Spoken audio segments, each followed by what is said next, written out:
Thank you, David, for that absolutely perfect reading. Yeah.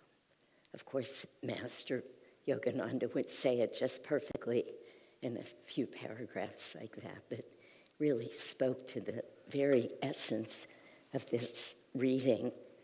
Interestingly, in all of the weeks that we read and the riddles that Christ used to teach his disciples and the public and the parables, this in some ways is the most straightforward message that he sent them.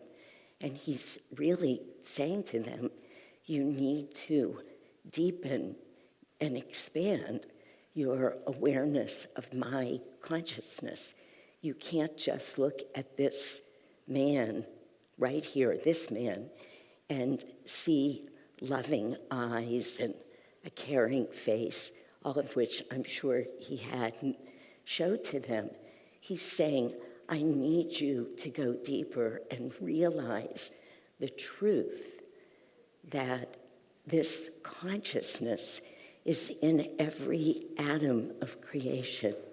So wherever you serve, wherever you love, wherever you can open your eyes to try and see the divine, you'll find it there. I was struck this morning by this duet that Keshava and Sai Ganesh sang. It was absolutely beautiful.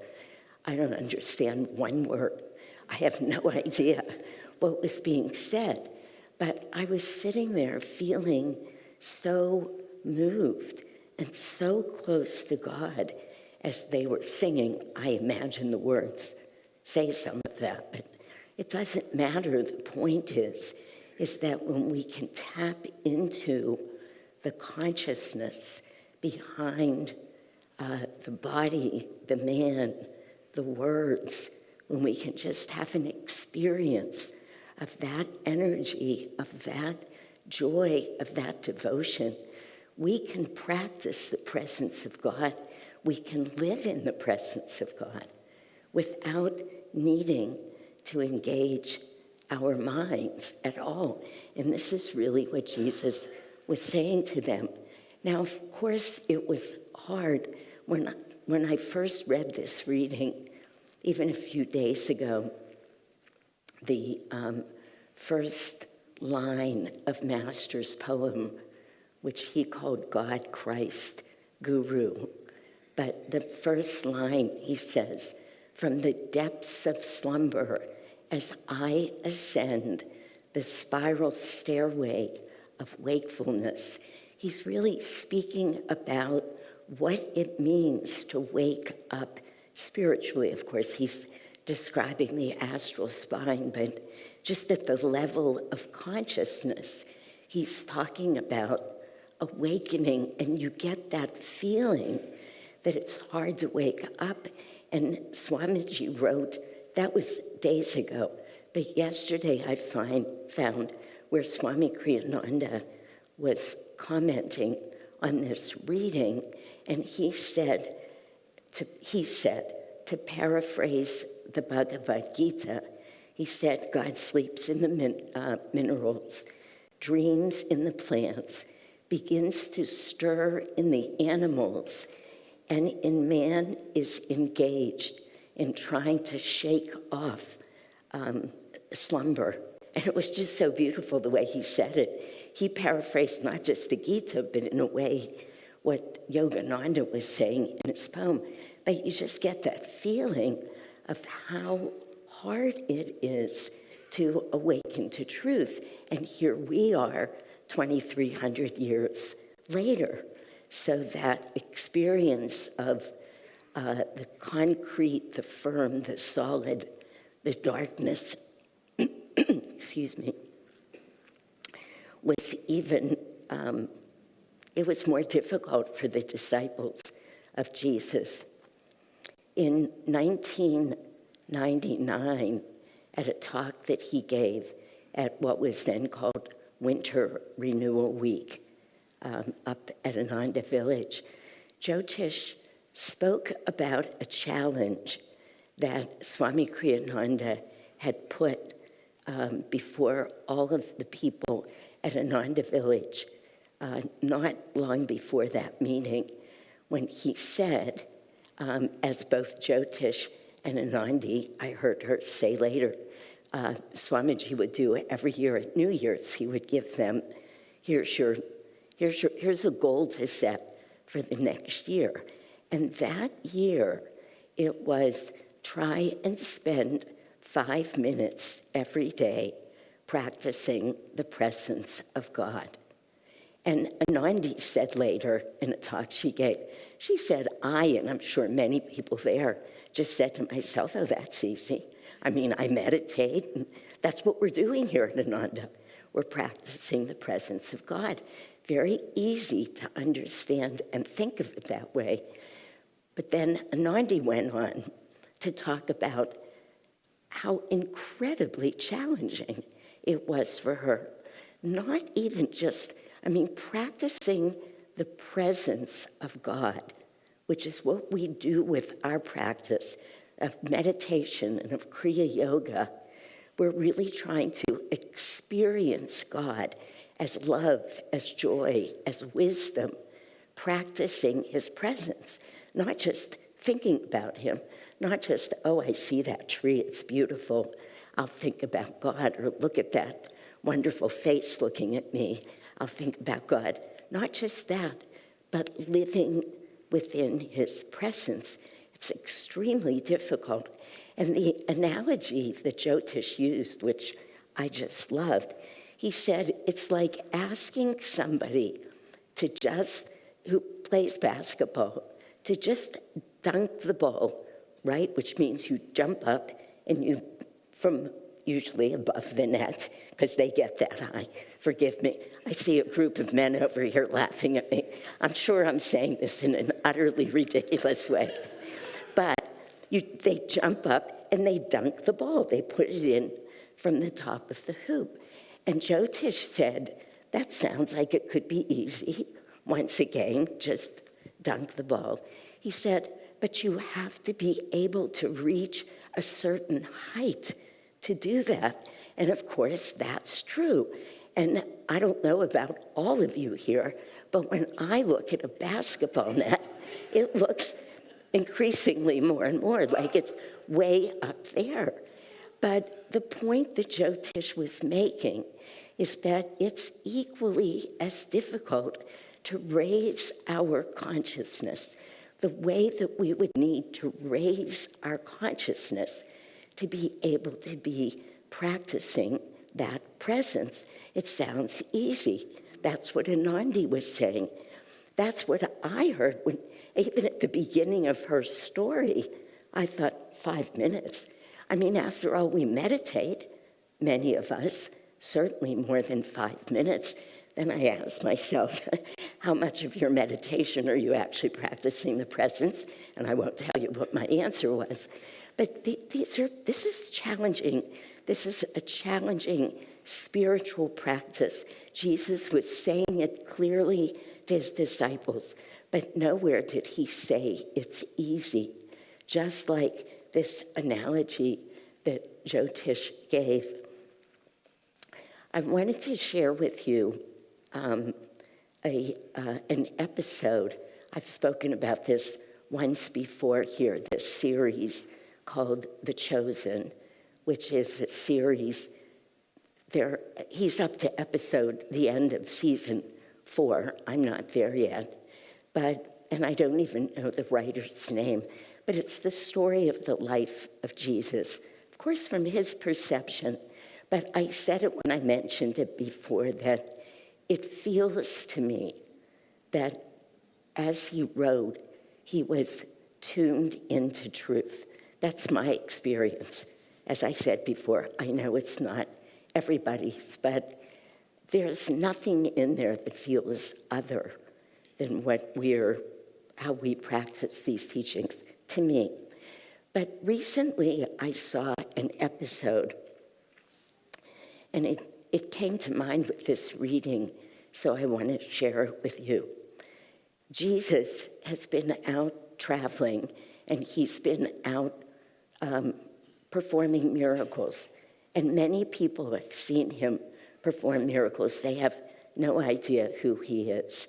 And then at a certain point, as he knows it's getting to be time for him to share out loud with the world who he is, that he is, in fact, a physical manifestation of Christ consciousness, that he's not the man, which is what he's saying in this reading. Don't just see me. And in this series, he's behaved so lovingly with each of the disciples, with each person that he meets. He sees them. He sees each one of them. He knows what lesson they need to learn in this life. And you see him loving these people one by one. It's very beautiful to watch. And I don't want to sidetrack myself here, but it would be easy to just speak about his love, because even watching it, one can feel so embraced by it. But in this particular episode, he's come back to Nazareth, where he was born and where he spent early years. So these people know him, but they know him as a young boy, probably getting into trouble from time to time, whatever his very early life looked like.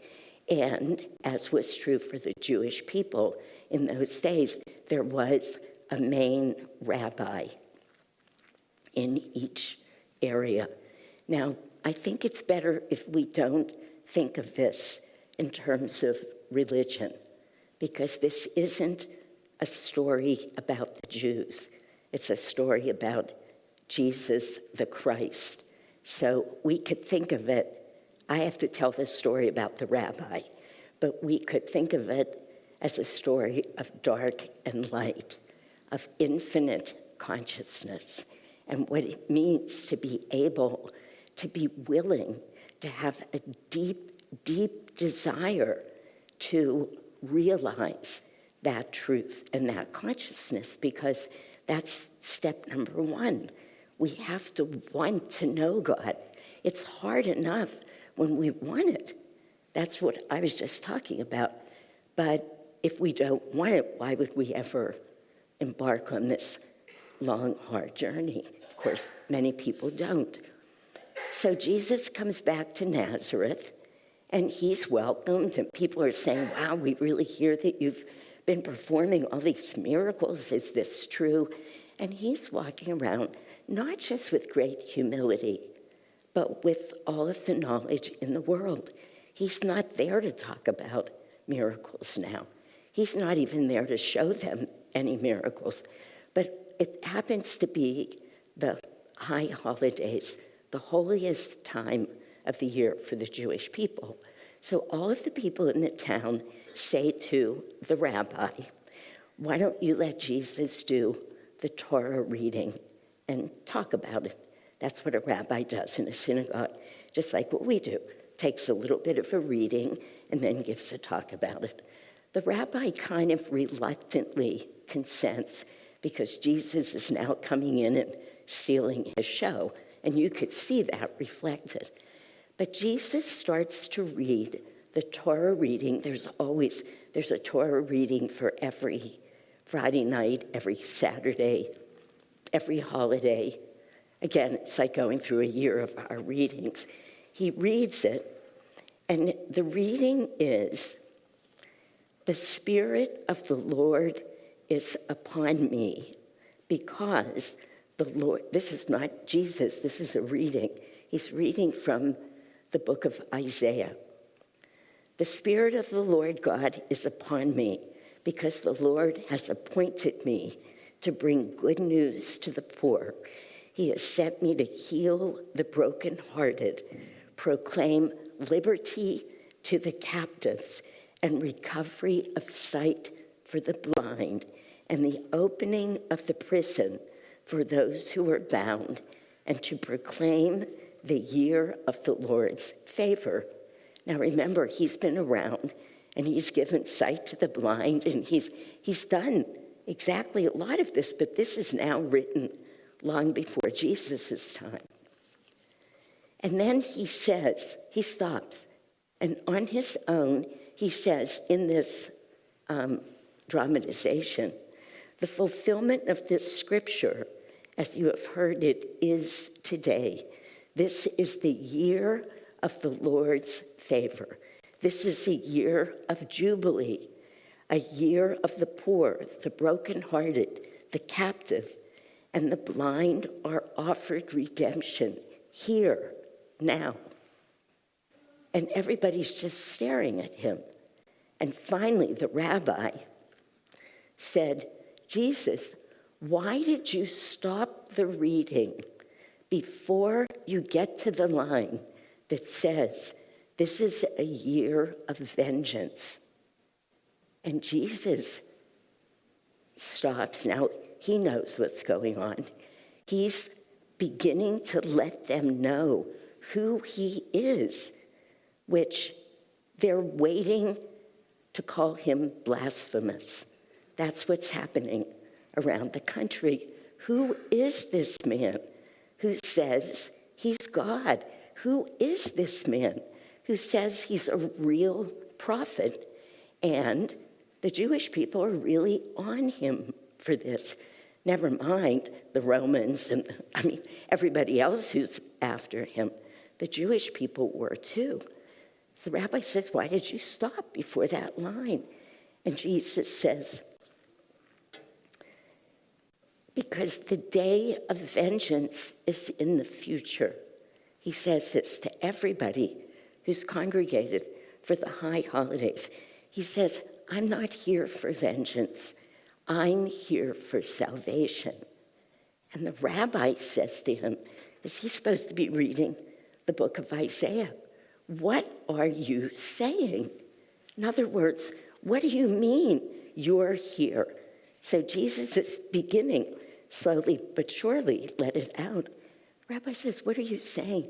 And Jesus just looks at him and he says, you know what I'm saying. You know what I'm saying. And, everybody is just, you can feel it right through this dramatization. And Jesus says, the year of Jubilee, this year of the Lord's favor, is not, this is a beautiful line. I don't know if this is from the Bible or not. I should have looked it up. It's not about the release of financial debts. He says, I am here to provide release from spiritual debt. And the rabbi then is enraged, and he says, we are the chosen seed of Abraham. We don't have any spiritual debt. This is what the rabbi. So Jesus says to him, they're saying to him, they're all yelling in the background, show him, like perform a miracle. And Jesus is not about to perform a miracle. And the rabbi said, what you're saying isn't true, because Adonai, God himself, would not come here and not show his people miracles. So Jesus says to them, just listen. And he tells two stories, very relevant to our reading. First, he says, there was a great famine in Israel, which of course everybody knew. Many people were starving, and there were many widows. And Jesus says, and we know how our Father feels about widows. Like compassionate, he's saying. He said, but he didn't save a one of them. He went to Zarephath, an area town, and he found let's see how he described it, I'm sorry. Just forgive me for 1 minute. And he found a Gentile woman who was starving in Zarephath, a pagan Gentile woman, he says. And then he looks at Mary, and he said, Mary, what happened? And Mary said, Elijah told her to give me her little bit of oil that she had and a flour. Jesus said, what did she do? And Mary said, she gave it to him. Jesus said, well, why would she do that? And Mary said, well, Elijah told her, God told him to ask for that. And that if she gave the flour and the oil in return, she would always be fed. And he manifested food for her. He gave her food. So Jesus said she was starving, so she believed. She was starving, so she believed. And then because she believed, she would never be hungry again. And then he pauses, and the next story he tells is that he reminds everybody present that there was a lot of leprosy in Israel. But he said, there's no story of any Jewish person being cleansed of their leprosy. But there is the story of Naaman, who was a Syrian, an enemy, actually a king who had leprosy. And his subjects told him to go and see Elijah, and that Elijah would cleanse him. And even when he went to see Elijah, Elijah wouldn't come to the door. So he was ready. He was enraged. I'm the Syrian king, and you're not giving me the time of day. He was going to leave. But his men said to him, listen to what he's saying. Elijah's saying, go to the Jordan River and get in the river 7 times, and you'll be cleansed of your leprosy. And they encouraged him to do that. In spite of his saying, that river's filthy, finally they said to him, believe in Elijah, believe in this, believe in the ability to be healed, cleansed. And he did, and he was. And these stories, I'm telling you these stories, it was so powerful watching this when Jesus was sharing these stories to say, like we say every week, God's chosen people, your chosen people are those who with great faith chose thee always. Those people who can say, I believe that I can know God. I believe that I can feel his consciousness everywhere. I know I can live practicing the presence of God and live with that joy. I believe that, and I'm hungry for it. I'm desperate for it. I don't want this leprosy. I don't want to be starving. That's not what we're dealing with, but we are dealing with what Jesus said he came to offer people, which is the resolution of spiritual debt. He says those words, and then he says, here it is. The rabbi's saying we have no debt. Jesus is saying we all have spiritual debt. We all have it. And the first thing that we need to do is desperately want to be relieved of that. After that, it gets easy. Because after that, most of us in this room have already been given tools to be able to find our way inwardly, to be able to find our way to have an experience of God's joy. And once we have that experience, or of his love, or of his wisdom, that is what meditation is. Actually, on our path, but not just here, because Jesus said it too. He said, the least of that which you've done to any of these people, you've done to me. What is that? He's saying, this is what seva is. This is what serving is. This is what it means. In the act of serving, if you begin to love, every act of service, it doesn't need to be complicated. It doesn't need to be all that well thought out. Just give. In the act of giving, our hearts open. We experience love. And when we experience love, we are, in fact, practicing the presence of God. So it's not complicated. We don't have to torture ourselves to sit and meditate for 8 hours and decide, is our mind ever wandering? No, not at all. What if we sit for an hour and we're only really with God for a minute? Okay, what about the next hour and the next hour? And the minutes add up and they coalesce. If we can come here and set up chairs so that people can come in and be comfortable and find their place, one way for a concert, another way for a Sunday service, another way when Christmas dinner comes. If we do that because we care about the people who are coming, if we can do it in that moment, we're practicing the presence of God. And it will just expand. So Jesus' teaching, which is, I'm expanding beyond this reading, because again, to say whatever you do to anybody else, you do to me, that's truth. But how is it relevant in our own lives?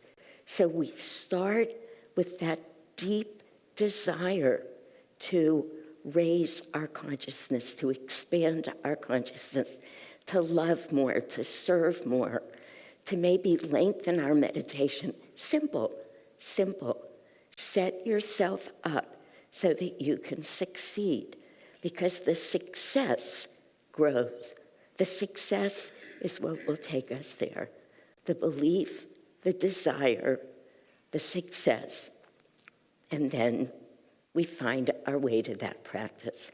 Now, we have 5 minutes left, so I'm not going to end this talk. I'm going to ask Sai Ganesh to come up and sing Master's poem, God, God, God. The words to the poem, the music that it's been put to, are exactly the essence of this reading. So, thank you all.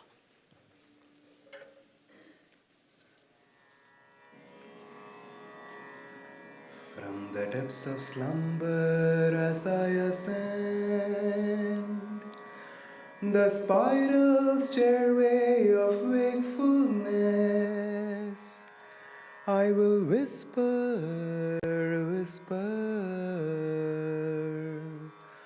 God, God, God. Thou art the food, and when I break my fast of nightly separation from thee, I will taste thee and mentally say, God, God, God.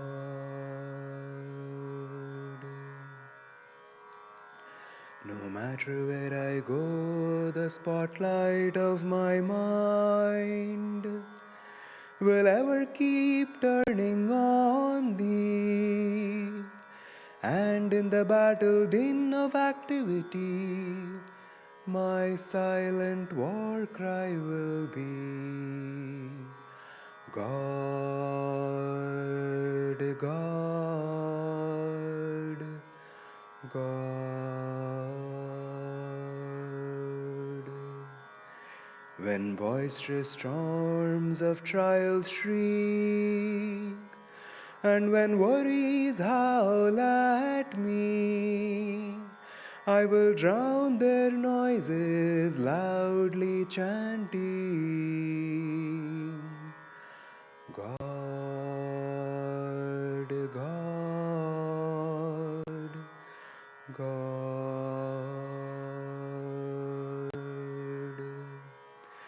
When my mind weaves dreams, dreams with threads of memories, on that magic cloth will I emboss God, God, God.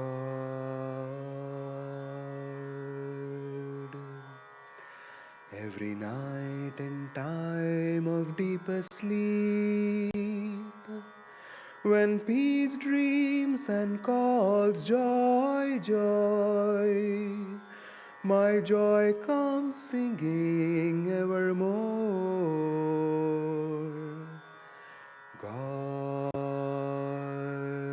God, God.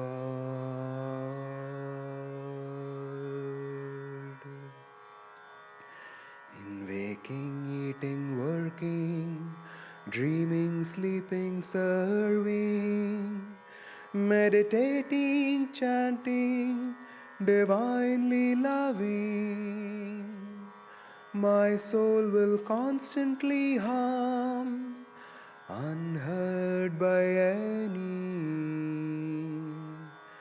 God, God, God, God, God, God.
Where are you going, my little one? In hope these empty streets I wend.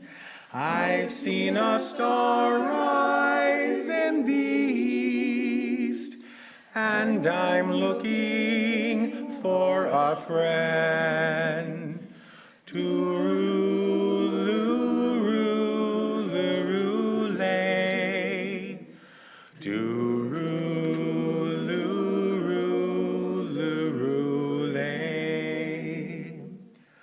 Where are you going, good shepherd folk? From a lowly valley we ascend. A wondrous vision sent us here. We're looking for a friend to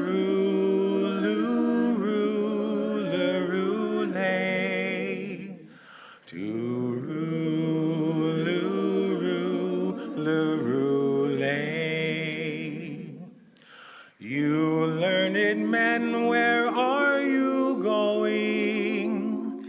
Our soul's long journey we would end. Therefore we've come to Bethlehem. We're looking for a friend to